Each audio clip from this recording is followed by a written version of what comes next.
unannounced, but Mary defended them, saying they were her only family since her father died.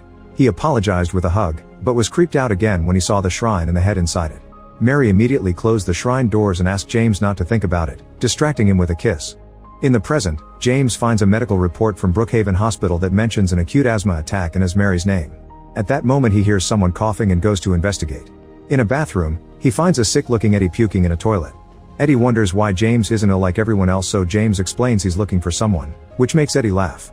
After pointing out that there's nobody left, Eddie explains that something big happened which caused the fires, contaminated the water, and drove everyone crazy. People were bleeding to death in the streets and then the monsters started appearing. Eddie shows James a rotting wound on his arm and tells him he's lucky. Suddenly they hear a baby crying in the distance, so the men go looking for it. They turn around a corner only to find the corridor blocked by bars. On the other side, they see Laura trying to hide. Eddie thinks they should leave her, but James reaches through the bars and tries to convince her to come with them. When Laura is about to take his hand, the radio starts screeching and they hear a spooky noise at the end of the corridor. Eddie insists they need to leave and James is having an awful headache, but he refuses to go without the girl. As the noise gets closer, Eddie yells at Laura to make her hide again. Then he kicks James and runs away. When James looks up, he discovers the noise comes from Pyramid Head and his huge sword.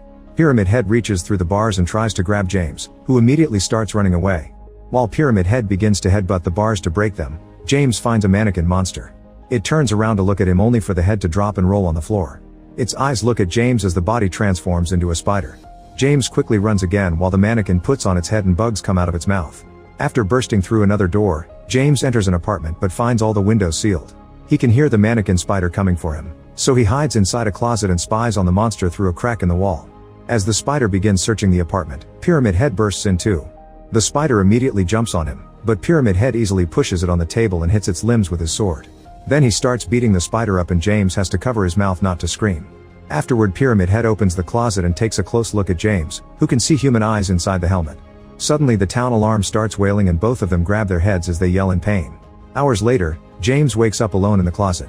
He comes out and discovers that the place looks normal. There's also Angela lying on the floor. When Angela tells him that he can't save her, he desperately comes closer demanding an explanation, but Angela keeps him at bay with a knife. She then collapses in tears. James runs out of the building and on top of a wall he finds Laura, who asks him to catch her before she jumps down. She has a doll in her hand and says that Mary gave